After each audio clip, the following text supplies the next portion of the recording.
आप लोग के लिए तो गुड न्यूज़ है ना, आप लोगों के एग्ज़ाम का डेट एक्सटेंड हो गया है, तो आप लोगों को रिवीजन करने का और मौका मिल गया है। ठीक है, तो आप रिवीजन कर सकते हो, इन टाइम को बर्बाद ना करके इन टाइम को किस में लगाओ, रिवीजन में लगाओ। ठीक है, तो चलो इसी के साथ अब हम लोग फिर से प्रीवियस क्वेश्चंस को कर लिए हैं। ठीक है, अब हम क्या करेंगे, कुछ ऐसे क्वेश्चंस करेंगे जो कि जिसकी संभावना बनती है कि आपके पेपर में आ सकता है। ठीक है, हाँ, कुछ बच्चे का ये भी प्रश्न रहता है कि क्या हम ये यूट्यूब पे जो कुछ वीडियोस अपलोड होते हैं उसको देखकर हम पैरामेडिकल का पेपर क्रैक कर लेंगे। तो आप लोगों को पता होना चाहिए कि यूट्यूब पे जो वीडियोस डाले जाते हैं वो 70% ही कवर करता है, मतलब आपका जो सिलेबस है वो 70% ही कवर करता है, सॉरी 30% ही कवर करता है। ठीक है, 30% मार्क्स आपको दिलवा सकता है, लेकिन बाकी जो 70% है उसके लिए आपको क्या करना होगा, उसके लिए आपको मेहनत करना होगा। ठीक है, तो आप लाइव क्लासेस ज्वाइन कर लिया करो। ठीक है, जो सर का बैच चलता है, रितेश सर का जो बैच चलता है लाइव क्लासेस, उसको ज्वाइन कर लिया करो। ठीक है, क्योंकि 70% इंपॉर्टेंट रखता है किसी भी पेपर को क्रैक करने के लिए। यूट्यूब पे तो मैं क्या करती हूँ, मैं आप लोगों को अभी जितने भी प्रीवियस क्वेश्चंस है, कुछ अदर क्वेश्चंस, कुछ आपके सिलेबस से रिलेटेड क्वेश्चंस ही करवाती हूँ ना। बट अगर आप लाइव क्लासेस ज्वाइन किए होते तो आपको कंटिन्यूअसली पढ़ाई करवाया गया रहता। ठीक है, सिलेबस वाइज पढ़ाई होता है वहाँ। ठीक है ना, तो वैसे करवाया गया रहता। तो एक ये मैं बता रही हूँ इसलिए क्योंकि एक बच्चे ने ऐसा कमेंट में लिखा था कि क्या ये यूट्यूब पे जो वीडियोज़ हैं वो देखकर मैं एग्ज़ाम क्रैक कर लूँगा या फिर एग्ज़ाम निकल जाएगा। तो उनके लिए मैं ये इन्फॉर्मेशन बता दे रही हूँ। ठीक है, तो चलो स्टार्ट करते हैं हम आज के सेशन के फर्स्ट क्वेश्चन से। फर्स्ट क्वेश्चन क्या बोल रहा है, निम्नलिखित में से कौन सी भारतीय सरसों है। यानी सरसों का ही 4 नेम दिया गया है, सॉरी 3 नेम दिया गया है। ठीक है, स्पीसीज़, सरसों का स्पीसीज़ क्या है, ब्रासिका है। आप सभी को पता है कि ब्रासिका है। ठीक है ना, ब्रासिका स्पीसीज़ का नेम है। लेकिन उनमें से कौन सा सरसों है जो कि भारतीय सरसों के नाम से जाना जाता है, किसके सरसों के नाम से, भारतीय सरसों के नाम से जाना जाता है। तो गाइस फर्स्ट ऑप्शन क्या बोल रहा है, ब्रासिका जेनेसिया को क्या हम भारतीय सरसों बोलते हैं, या फिर ब्रासिका कम्पेस्ट्रिस, या फिर ब्रासिका नाइजर, या फिर उपयुक्त में से कोई नहीं। जल्दी से बता दीजिए कि भारतीय सरसों किसको बोलते हैं। ठीक है, तो भारतीय सरसों हम ब्रासिका जेनेसिया को बोलते हैं। तो जिन्होंने ऑप्शन ए के साथ एक का साथ दिया है वो क्या है, बिल्कुल सही है, बिल्कुल सही करेक्ट आंसर है। ठीक है, यानी ऑप्शन ए जो है वो सही उत्तर है। और इसे क्या बोलते हैं, ब्रासिका जेनेसिया को भारतीय सरसों भी बोलते हैं, इसे और भी नामों से जाना जाता है। ठीक है ना, इसे चाइनीज़ सरसों भी बोलते हैं। ठीक है, क्या बोलते हैं, चाइनीज़ सरसों भी बोलते हैं, सरसों भी बोलते हैं। और भी इसे बोलते हैं, इसे हरी सरसों भी बोलते हैं। क्या बोलते हैं, हरी सरसों भी बोलते हैं। ठीक है, तो ये याद रखिए कि हरी सरसों भी बोलते हैं, लीफ मस्टर्ड भी बोला जाता है इसको। ये सब नाम है ब्रासिका जेनेसिया का, कॉमन नेम जिसे आप बोल सकते हो। ठीक है, तो चलो इसी के साथ हम अगले प्रश्न की तरफ बढ़ते हैं। वैसे मैं ज़्यादा डिस्कशन नहीं करवाऊंगी, मैं प्रश्न और उत्तर करवाऊंगी, बट जो जो नया लगेगा, मुझे ऐसा टर्म लगेगा कि आप लोगों को बता देना चाहिए, मैं बता दूंगी। अगला प्रश्न क्या बोल रहा है, ये बहुत सिंपल प्रश्न है, इसका उत्तर 100% बच्चों का सही होना चाहिए। निम्नलिखित में से कौन कोशिका का ऊर्जा गृह कहलाता है। कोशिका का ऊर्जा गृह यानी energy house of the cell किसको कहा जाता है, क्या प्रोटीन को कहा जाता है, या माइटोकॉन्ड्रिया को कहा जाता है, या लाइसोसोम को कहा जाता है, या केंद्रक द्रव्य को कहा जाता है। ठीक है, किसको बोला जाता है, energy house of the cell. आप सभी को पता होगा कि किसको बोला जाता है, तो जल्दी से इस प्रश्न का उत्तर आप कमेंट बॉक्स में लिख दीजिए। किसको कहा जाता है, तो माइटोकॉन्ड्रिया को कहा जाता है। किसको, माइटोकॉन्ड्रिया को कहा जाता है। ओके, और हाँ मैंने कमेंट में देखा था कि कुछ बच्चों ने बोला कि मैं लाइव कमेंट ज्वाइन नहीं करती हूँ। हाँ, मैं लाइव कमेंट ज्वाइन नहीं कर पाती हूँ। चलो इसी के साथ हम अगले प्रश्न की तरफ बढ़ते हैं। और इसका प्रोसेस आपको पता होगा कि क्यों इसको energy house of the cell बोला जाता है। जब आपको इसका ब्रीफ डिस्कशन या फिर सिलेबस वाइज पढ़ाई हो रहा होगा लाइव क्लासेस में, तो आपको सारा बात पता होगा कि इसका क्या होता है, ऑक्सीडेटिव फॉस्फोराइलेशन होता है। उसी दौरान क्या होता है, एडीपी से एटीपी में परिवर्तन होता है किसका, एनर्जी का। इसीलिए हम इसको क्या बोलते हैं, energy house of the cell. ये शॉर्ट डिस्क्रिप्शन। तो अगला प्रश्न क्या बोल रहा है, अंतः प्रद्रव्य जालिका की खोज की थी, यानी अंतः प्रद्रव्य जालिका की खोज किसने की थी, इंडोप्लाज्मिक रेटिकुलम की खोज किसने की थी, यही आपसे अगला प्रश्न में पूछ रहा है। तो क्या है फर्स्ट ऑप्शन, KR पोर्टर ने, या फिर रॉबिन्सन ने, या फिर ब्राउन ने, या फिर मूर ने। ठीक है, तो जल्दी से इस प्रश्न का उत्तर बता दीजिए, ये भी आपको पता होगा। ठीक है, क्योंकि रहने दो, ठीक है, ये क्योंकि की बात फिर कभी कंप्लीट कर दूंगी। तो किसने की थी बच्चों, KR पोर्टर ने की थी अंतः प्रद्रव्य जालिका की खोज। ठीक है, अब प्रश्न हो सकता है कि कब की थी, ये भी आपका प्रश्न उठ सकता है कि कब की थी। तो कब की थी, 1948 में। कब की थी, 1948 में। बहुत जगह 1945 भी दिया हुआ है। ठीक है, 1945 भी दिया हुआ है, तो इसमें ना लड़ाई करने की ज़रूरत नहीं है।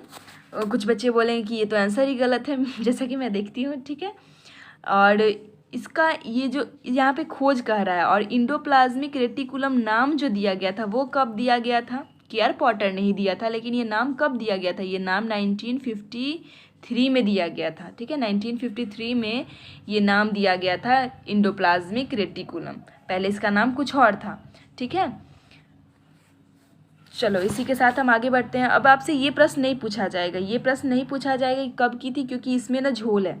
इसमें तीन जगह कहीं कहीं 1945 देता है, कहीं कहीं 1948 देता है। लेकिन हाँ, ये पूछ सकता है कि इंडोप्लाज्मिक रेटिकुलम नाम कब पड़ा।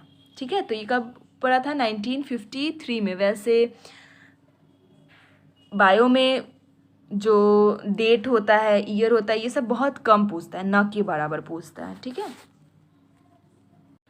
चलो अगले प्रश्न की तरफ बढ़ते हैं। अगला प्रश्न क्या बोल रहा है, वृक्ष की मोटाई में वृद्धि होता है।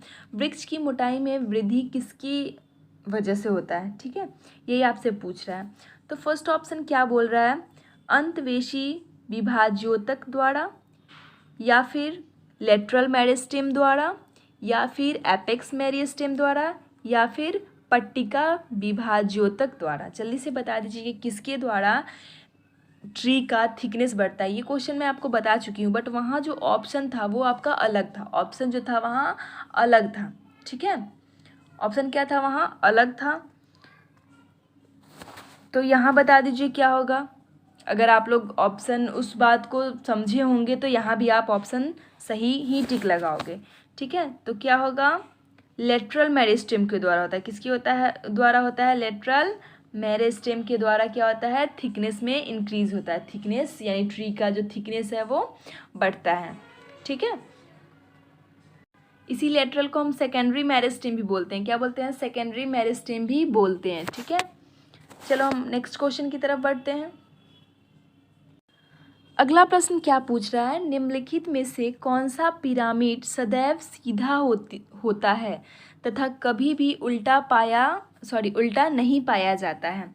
तो आप बता दो कि कौन, 4 पिरामिड का नेम दिया हुआ है, उन चारों में से कौन ऐसा है जो हमेशा सीधा ही एक ही डायरेक्शन में बढ़ते जाता है। क्या, मैं क्वेश्चन को सिंपल करने के लिए आपको एक वर्ड बता दे रही हूँ कि वो यूनिडायरेक्शनल होता है। ठीक है, वो यूनिडायरेक्शनल होता है, कभी वो उल्टा नहीं पड़ता है, कभी वो इन्वर्टेड नहीं पाया जाता है। ठीक है, तो वो कौन सा है, क्या वो पिरामिड ऑफ बायोमास है, या फिर पिरामिड ऑफ नंबर है, या फिर पिरामिड ऑफ एनर्जी है, या फिर पिरामिड ऑफ बायोमास और पिरामिड ऑफ एनर्जी दोनों है। तो जल्दी से बता दो कि कौन कौन है, कमेंट बॉक्स में आप उत्तर लिख दो।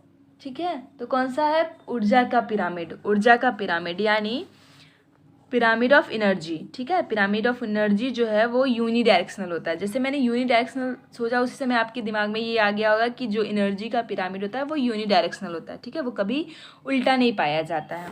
ठीक है, तो इस प्रश्न का उत्तर आप समझ में आ गया होगा। कुछ बच्चे जो यूट्यूब पे अभी मतलब एग्ज़ाम टाइम आएंगे, कुछ वीडियोस को लेकर देख लेंगे और फिर बोलेंगे कि मुझे समझ में नहीं आया पिरामिड ऑफ बायोमास क्या होता है। तो इन पिरामिड ऑफ बायोमास ये आप लोग पढ़े होंगे। ठीक है, ये मैं अभी डिस्कशन नहीं करवा सकती अभी, मैं सिर्फ क्योंकि आपका एग्ज़ाम पास है तो मैं कोशिश करूँगी कि मैं ज़्यादा से ज़्यादा क्वेश्चंस आपको ऑब्जेक्टिव टाइप करवा दिया जाए। ठीक है, चलो नेक्स्ट क्वेश्चन की तरफ बढ़ते हैं। अगला प्रश्न क्या बोल रहा है, चक्रीय प्रकाश फॉस्फोराइलीकरण होता है, यानी cyclic photophosphorylation takes place in, यानी जो साइक्लिक फोटोफॉस्फोराइलेशन है वो कहाँ टेक प्लेस करता है, ठीक है, कहाँ होता है, ठीक है। तो कहाँ होता है, जल्दी से आप इस प्रश्न का उत्तर दे दीजिए। ये क्वेश्चन रिपीटेड है, मैंने बता रखा है कि साइक्लिक फोटो फॉस्फोराइलेशन कहाँ होता है, ठीक है। तो पहला ऑप्शन क्या बोल रहा है, प्रकाश तंत्र 1 में यानी फोटो सिस्टम 1 में, फोटो सिस्टम 2 में, या फिर फोटो सिस्टम 1 और 2 दोनों में, या फिर कैल्विन साइकिल में। बता दीजिए कि ये जो साइक्लिक फोटो फॉस्फोराइलेशन है वो कहाँ होता है। तो आप सभी को पता होगा कि वो फोटो सिस्टम 1 में होता है यानी प्रकाश तंत्र 1 में, ठीक है। चलो इसी के साथ हम आगे बढ़ते हैं, इसको डिस्क्रिप्शन बिल्कुल नहीं करूँगी। नेक्स्ट क्वेश्चन की तरफ बढ़ते हैं।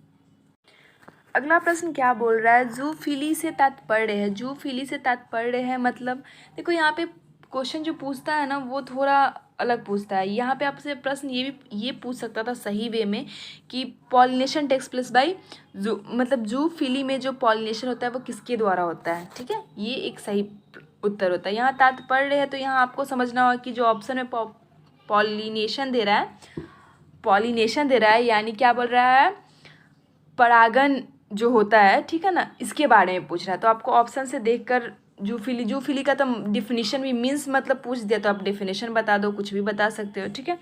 लेकिन आपसे यहाँ किस चीज़ से जूफिली के किस पार्ट से रिलेटेड है, तो ये पॉलिनेशन से रिलेटेड है यानी परागन से रिलेटेड है। तो वही आपसे पूछ रहा है कि जूफिली में जो परागन होता है यानी पॉलिनेशन होता है वो किसके द्वारा होता है, क्या इनवर्टिब्रेट्स के द्वारा होता है। आप सभी को पता हो कि इनवर्टिब्रेट क्या होता है और वर्टिब्रेट क्या होता है, ठीक है, या फिर वर्टिब्रेट्स के द्वारा होता है, या फिर विंड के द्वारा होता है, या फिर वाटर के द्वारा होता है। तो जूफिली मतलब होता है क्या है, मतलब एनिमल के द्वारा जो पॉलिनेशन होता है, क्या होता है, जो एनिमल के द्वारा पॉलिनेशन होता है। अब एनिमल में भी मैक्सिमम ज़्यादातर किसके द्वारा होता है, हमिंग बर्ड के द्वारा, ठीक है, हमिंग बर्ड के द्वारा, या फिर पक्षियों के द्वारा, या फिर चमगादड़ के द्वारा, इन सभी के द्वारा जो होता है, ठीक है, उसे हम क्या बोलते हैं, जूफिली बोलते हैं। और भी बहुत सारे होते हैं, ठीक है।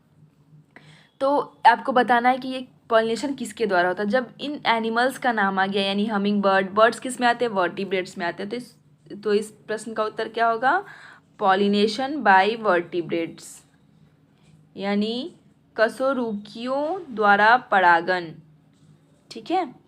तो इस प्रश्न का उत्तर क्या होगा, ऑप्शन बी जो है वो सही उत्तर है। चलिए इसी के साथ हम अगले प्रश्न की तरफ बढ़ते हैं। अगला प्रश्न क्या बोल रहा है, फाइकोकोलाइड्स प्राप्त होता है यानी फाइकोकोलाइड्स कहाँ से प्राप्त होता है, क्या भूरे शैवाल से, या हरे शैवाल से, या फिर नीले हरे शैवाल से, या फिर डाई एटम से, ठीक है। तो जल्दी से इस प्रश्न का उत्तर आप सभी कमेंट में दीजिए। अब इसमें थोड़ा सा मुझे बताना ही पड़ेगा कि फाइकोकोलाइड क्या होता है। फाइकोकोलाइड मेनली 4 तरह के होते हैं। क्या होता है मैं नहीं बता रही, मैं बोलेगी मेनली 4 तरह के होते हैं, ठीक है, मेनली 4 तरह के होते हैं। फर्स्ट कौन हो जाता है, फर्स्ट हो जाता है आपका एल्गिनेट। क्या होता है, एल्गिनेट। सेकंड क्या हो जाता है, लेमिनेरिया, ठीक है, लेमिनेरिया। और थर्ड क्या है, अगार। और फोर्थ क्या है, कैराजिन, ठीक है, कैराजिनिन, ठीक है।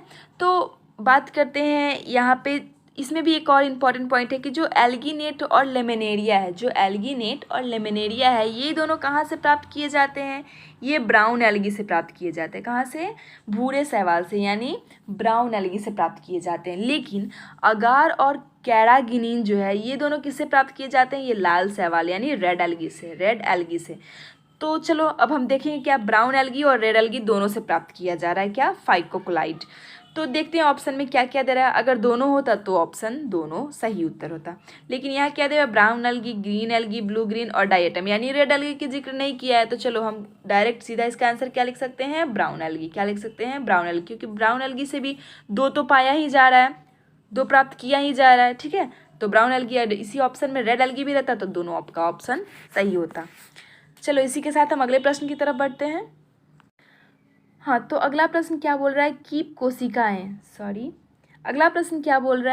कोशिकाएं पाई जाती हैं। कीप कोशिकाएं कहाँ पाई जाती हैं, सिलेंट्रेटा में, पोरीफेरा में, इचिनियोडर्माटा में, या फिर मालस्का में, ठीक है। तो जल्दी से बता दीजिए कि कीप कोशिकाएं। अब कीप कोशिकाएं से बहुत बच्चे कंफ्यूज हो गए होंगे कि कीप कोशिकाएं क्या पूछ रहा है, कुछ ने तो पहली बार नाम सुना होगा।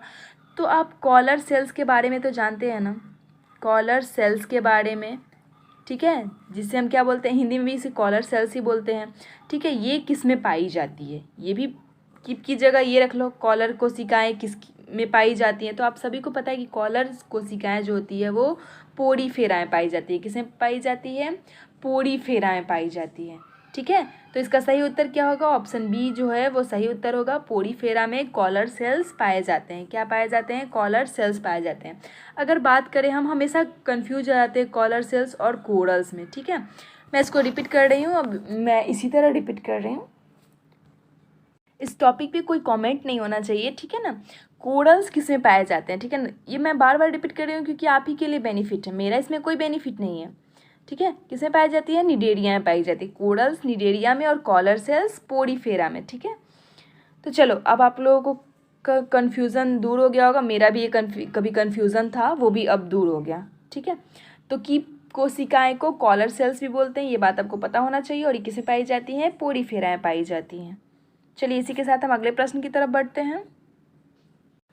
तो बच्चों, अगला प्रश्न क्या बोल रहा है? माइटोकॉन्ड्रिया में एटीपी का निर्माण होता है। माइटोकॉन्ड्रिया में एटीपी का निर्माण कहाँ होता है? क्या बाह्य झिल्ली पर होता है, यानी आउटर मेम्ब्रेन पर होता है, या फिर अंतः झिल्ली पर होता है, या फिर F1 कण में होता है, F1 पार्टिकल्स में होता है, या फिर क्रिस्टी पर होता है, ठीक है ना। क्रिस्टी पर होता है। जल्दी से बता दीजिए कि माइटोकॉन्ड्रिया में जो एटीपी का निर्माण होता है वो किस में होता है, ठीक है। तो वो किस में होता है? अंतः झिल्ली पर होता है। किस में होता है? अंतः झिल्ली में होता है, ठीक है। किस में होता है? अंतः झिल्ली में होता है। चलो, इसी के साथ हम अगले प्रश्न को देखते हैं। तो बच्चों, अगला प्रश्न क्या बोल रहा है? निम्नलिखित में से किस प्रकार की जीवाणु कोशिका के दोनों सिरों पर कासवीय उपस्थित होता है, ठीक है। यानी आपसे क्या पूछ रहा है कि बैक्टीरियल सेल, वैसा बैक्टीरियल सेल बताइए जिसके दोनों एंड पर फ्लैजला प्रेजेंट होता है। दोनों एंड पर फ्लैजला प्रेजेंट होता है। जब आपको फ्लैजलेटेड बैक्टीरियल सेल के बारे में पढ़ाया गया होगा तो 4 के बारे में बताया गया होगा, ये आप सभी को पता होगा। जब आप डिस्क्राइब के साथ पढ़ रहे होंगे तो आपको चारों के बारे में बताया होगा, किसमें 1 पाया जाता है, किसमें 2 पाया जाता है, ठीक है ना, किसमें गुच्छेनुमा पाया जाता है, ठीक है। तो उसके बारे में भी डिस्कशन मैं नहीं करूँगी, ठीक है। तो आपको सीधा भी प्रश्न मैंने पढ़ा, आपको आंसर करना है। जिनको जिनको आता है वो कमेंट बॉक्स में आंसर कर दे। क्या मैंने क्वेश्चन पढ़ा था, फिर से रिपीट कर देती हूँ कि वैसा बैक्टीरियल सेल बताना है जिसके दोनों एंड पे फ्लैजला पाया जाता है, ठीक है। तो उस बैक्टीरियल सेल का नाम क्या है? उभयकासवीय। क्या है? उभयकासवीय। उभयकासवीय, ठीक है। ऑप्शन बी जो है वो सही उत्तर है। उभयकासवीय जीवाणु कोशिका के सिरों पर, बोथ इन दोनों साइड फ्लैजला पाया जाता है, ठीक है। आई होप आप लोग समझ गए होंगे। चलिए, इसी के साथ हम अगले प्रश्न की तरफ बढ़ते हैं। अगला प्रश्न आपसे क्या बोल रहा है? हरित क्रांति के जनक हैं। अब देखो, फिर यहाँ आपको ऑप्शन देखकर पता करना होगा कि हरित क्रांति का जनक आपसे वर्ल्ड लेवल पे पूछ रहा है या इंडिया लेवल पे पूछ रहा है, ठीक है। वर्ल्ड लेवल पे पूछ रहा है या इंडिया लेवल पे पूछ रहा है। तो चलो देखते हैं। फर्स्ट ऑप्शन क्या बोल रहा है? MOP आइंगर, या फिर FE फेडरिच, या फिर EJ बटलर, या फिर नॉर्मल बोरलॉग। तो वर्ल्ड लेवल पे आप सभी को पता हो कि वर्ल्ड लेवल पर कौन है? नॉर्मल बोरलॉग है। नॉर्मल बोरलॉग है। और इंडिया लेवल पे कौन है? MS स्वामीनाथन। MS स्वामीनाथन है, ठीक है। आपको दोनों के बारे में पता चल गया। अगर वर्ल्ड लेवल पे पूछता है, विश्व के स्तर पे पूछता है तो कौन है? नॉर्मल बोरलॉग है। और इस तरह पूछता है तो कब है? कौन है? MS स्वामीनाथन है। ये कब आया था हरित क्रांति? आप सभी को पता है, मैं बहुत बार रिपीट कर चुकी हूँ, इसलिए अभी रिपीट बिल्कुल नहीं करूँगी। लेकिन जिनको जिनको याद है वो लोग कॉमेंट में लिख दो, ठीक है। चलो, इसी के साथ हम अगले प्रश्न की तरफ बढ़ते हैं। तो बच्चों, अगला प्रश्न क्या बोल रहा है? निम्नलिखित में से सागोपाम है। सागोपाम है, यानी सागोपाम क्या है? एक कॉमन नेम है। क्या है? सागोपाम एक कॉमन नेम है, एक प्लांट का नेम है, ठीक है ना। अब आपसे क्या पूछ रहा है? इसका बोटेनिकल नेम पूछ रहा है। क्या पूछ रहा है? बोटेनिकल नेम पूछ रहा है कि सागोपाम का बोटेनिकल नेम क्या होता है, ठीक है। तो क्या होता है आपको यही बताना। चलो, ऑप्शन पढ़ते हैं, ठीक है। उससे पहले मैं बताती हूँ कि ये जो सागोपाम है ये एक ऐसा प्लांट है जो कि धीमे धीमे इसकी वृद्धि होती है। इसकी धीमे धीमे वृद्धि होती है और ये एक जंगली या सजावटी जंगली प्लांट भी है, और इसको सजावट के रूप में भी हम लोग यूज़ कर लेते हैं, ठीक है। जंगली है बट देखने में सुंदर लगता है, इसलिए हम इसे डेकोरेटिव प्लांट भी बना लेते हैं, बना लिए हैं, ठीक है। तो इसी का आपको क्या बताना है? बोटेनिकल नेम बताना है। तो फर्स्ट ऑप्शन क्या बोल रहा है? साइकस रिवोल्यूटा, ठीक है। ये साइकस स्पीसीज का ये तो पता चल गया, साइकस रिवोल्यूटा या फिर साइकस सर्सिनेलिस, साइकस पेक्टिनेटा एंड साइकस रम्फाई, ठीक है। जल्दी से बता दीजिए कि सागा पोका का बोटेनिकल नेम क्या है। तो क्या है बच्चों, साइकस रिवोल्यूटा, साइकस रिवोल्यूटा, यानी ऑप्शन ए जो है वो सही उत्तर है, ठीक है। सागापोका का सागापोका नहीं, सागो पाम का बोटेनिकल नेम क्या है, साइकस रिवोल्यूटा। चलो इसी के साथ हम अगले प्रश्न की तरफ बढ़ते हैं। अगला प्रश्न क्या बोल रहा है, पंच जगत वाली वर्गीकरण पद्धति प्रतिपादित की है, यानी आपसे क्या पूछ रहा है, 5 किंगडम क्लासिफिकेशन किसने किया था, 5 किंगडम क्लासिफिकेशन किसने किया था, ठीक है। तो चलो जल्दी से आप इस क्वेश्चन का आंसर दे दो, ये बहुत सिंपल क्वेश्चन है। फर्स्ट ऑप्शन क्या बोल रहा है, R.H. विटेकर, सेकंड क्या बोल रहा है, कोपलैंड ने, थर्ड क्या बोल रहा है, कार्ल वीज ने, या फिर फोर्थ क्या है, ई हेकल ने। जल्दी से बता दीजिए कि ये 5 किंगडम क्लासिफिकेशन किसने दिया था, ठीक है, किसने दिया था। तो किसने दिया था, R.H. विटेकर ने दिया था। किसने दिया था, R.H. विटेकर ने दिया था। और अगर कोई पूछ दे कि कब दिया था, जैसा कि मैं बता चुकी हूँ कि सन तो ज़्यादा नहीं पूछता है बायो में, लेकिन फिर भी नॉलेज फॉर नॉलेज के लिए, ठीक है ना, ये बोल सकता है कि R.H. विटेकर इन 1969, R.H. विटेकर, ठीक है। तो आप ऑप्शन सही टिक करोगे। क्या बोल रहा है, 1969 में इन्होंने 5 किंगडम क्लासिफिकेशन को क्लासिफाइड किया था। अब 5 किंगडम क्लासिफिकेशन कौन कौन से हैं ये मैं नहीं बताऊंगी, ठीक है। चलो इसी के साथ हम आगे बढ़ते हैं, वो डिस्क्रिप्शन क्लास जब होगा तब बताऊंगी। अगला प्रश्न क्या बोल रहा है, वेलिस्नेरिया तथा हाइड्रेला है, यानी वेलिस्नेरिया तथा हाइड्रेला क्या है, क्या ये हाइड्रोफाइटिक एंजियोस्पर्म है, या फिर पायरोफाइटिक है, या फिर समोभिद आवृत बीजी है, या फिर लवणोभिद आवृत बीजी है। जल्दी से इस प्रश्न का उत्तर बता दीजिए कि वेलिस्नेरिया तथा हाइड्रेला क्या है। तो आप सभी को पता हो कि ये एक जलोभिदी आवृत बीजी है, ठीक है, यानी हाइड्रोफाइटिक एंजियोस्पर्म है, ठीक है। चलो इसी के साथ हम नेक्स्ट क्वेश्चन की तरफ बढ़ते हैं, जलभिद आवृत बीजी है। अगला प्रश्न क्या बोल रहा है, टिड्डे में किस प्रकार की लिंग निर्धारण पाया जाता है। आप सभी को पता है, ये रिपीटेड क्वेश्चन है, मैं बता चुकी हूँ कि टिड्डे में किस प्रकार का लिंग निर्धारण पाया जाता है। जहाँ तक कि आप सभी को पता है कि सेक्स डिटर्मिनेशन क्या होता है, ठीक है, यानी लिंग निर्धारण पुरुष में कौन से पाए जाते हैं, स्त्री में कौन से पाए जाते हैं, उसी तरह टिड्डे में आपसे पूछ रहा है कि कौन सा पाया जाता है, क्या XY टाइप पाया जाता है, या फिर WZ पाया जाता है, या फिर XO पाया जाता है, या फिर इन ऑल ऑफ दिस सभी पाए जाते हैं। तो जहाँ तक की बात टिड्डे की है, टिड्डे किस फाइलम से बिलोंग करता है, आर्थ्रोपोडा फाइलम से। किससे बिलोंग करता है, तो आर्थ्रोपोडा फाइलम से, ठीक है ना। तो टिड्डे की बात है, तो टिड्डे में किस टाइप के पाए जाते हैं, तो XO, टिड्डे में XO टाइप के लिंग निर्धारण पाए जाते हैं, यानी सेक्स डिटर्मिनेशन किस टाइप का होता है, XO टाइप का होता है, ठीक है, XO टाइप का होता है। एक और बात याद रखिए कि झिंगुर जो होता है, झिंगुर आप सभी जानते हो ना, झिंगुर किसे बोलते हैं, उसमें भी XO टाइप का ही पाया जाता है, ठीक है। चलो इसी के साथ हम अगले प्रश्न की बात करते हैं। तो अगला प्रश्न क्या बोल रहा है, वलयकरण प्रयोग में निम्नलिखित में से किसे हटा दिया जाता है। वलयकरण प्रयोग क्या होता है, यानी जिसे हम इंग्लिश में रिंगिंग या ग्रिडलिंग एक्सपेरिमेंट बोलते हैं, ठीक है, ये नहीं बोलते हैं, ये रिमूवल ऑफ ये जो भी लिखा हुआ ये नहीं बोलते हैं, ठीक है। इसे क्या बोलते हैं, हम रिंगिंग या फिर ग्रिडलिंग एक्सपेरिमेंट बोलते हैं। आप सभी को पता हो कि वलयकरण क्या होता है। वलयकरण में हम किस चीज़ को रिमूव करते हैं, किस चीज़ को रिमूव करते हैं, यही आपको बताना है। तो चलो मैं ऑप्शन पढ़ती हूँ और आप आंसर कॉमेंट बॉक्स में लिखो। केवल छाल को, या फिर फ्लोएम सहित छाल को हटा दिया जाता है वलयकरण में, या फिर केवल फ्लोएम को ही निकाल दिया जाता है, या फिर संपूर्ण संवहन ऊतकों को निकाल दिया जाता है।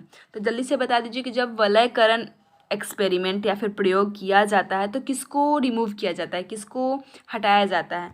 तो जो बच्चों ने वलयकरण प्रयोग को पढ़ा होगा उनका तो 100% सही उत्तर होने वाला है, ठीक है। तो किसको हटाया जाता है, फ्लोएम सहित छाल को, यानी फ्लोएम के साथ वो छाल को ही रिमूव कर दिया जाता है, ठीक है। क्या किया जाता है, रिमूव कर दिया जाता है। तो किसको किया जाता है, फ्लोएम सहित छाल को। चलो इसी के साथ हम अगले प्रश्न की तरफ बढ़ते हैं। अगला प्रश्न क्या बोल रहा है, आवृत वीजियों में 7 कोशिकीय तथा 8 केंद्रकीय संरचना होती है। यानी क्या बोल रहा है कि किस एंजियोस्पर्म में 7 सेल्ड एंड 8 न्यूक्लिएटेड स्ट्रक्चर पाए जाते हैं।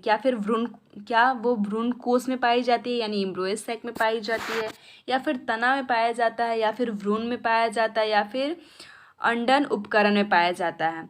ठीक है, अंड उपकरण में पाया जाता है। तो जल्दी से आप बता दीजिए कि ये जो 7 सेल्ड एंड 8 न्यूक्लिएटेड स्ट्रक्चर किसमें पाया जाता है। तो आप सभी को पता होगा कि ये किसमें पाया जाता है, भ्रूणकोश में यानी एम्ब्रियो सैक में पाया जाता है। किसमें पाया जाता है, एम्ब्रियो सैक में पाया जाता है। सबको पता होगा कि इसमें क्या होता है, चलाजाइंड पाया जाता है, ठीक है ना, सिनर्जिड्स पाया जाते हैं, एंटीपोडल्स, ये सब को पता है। ठीक है, जिन्होंने उसका स्ट्रक्चर बहुत ब्रीफली पढ़ा होगा। ठीक है, चलो इसी के साथ हम नेक्स्ट क्वेश्चन इसी के साथ हम आज के सेशन को एंड करते हैं। और आप लोगों के पास जो टाइम है उस टाइम का आप लोग यूज़ कीजिए और ज़्यादा से ज़्यादा क्वेश्चन सॉल्व करने का कोशिश कीजिए। ठीक है, ज़्यादा से ज़्यादा टेस्ट सीरीज़ को ज्वाइन कीजिए, क्योंकि अभी जो समय आपके पास है उसमें जितना टेस्ट सीरीज आप ज्वाइन कर पाओगे वो आपके लिए बेनिफिट होगा। आप लोगों को लगता होगा कि टेस्ट सीरीज से कुछ नहीं होने वाला, टेस्ट सीरीज बहुत बेनिफिशियल होता है। ठीक है, पेपर के लिए, क्योंकि आपको पता चलते रहता है कि मेरा नंबर इंक्रीज़ हो रहा है या नहीं हो रहा है। ठीक है, तो आप ज़्यादा से ज़्यादा टेस्ट सीरीज को ज्वाइन कीजिए। ठीक है, या फिर पर डे टेस्ट सीरीज को बनाया कीजिए। चलिए इसी के साथ हम आज के सेशन को एंड करते हैं। Thank you, thanks a lot all of you.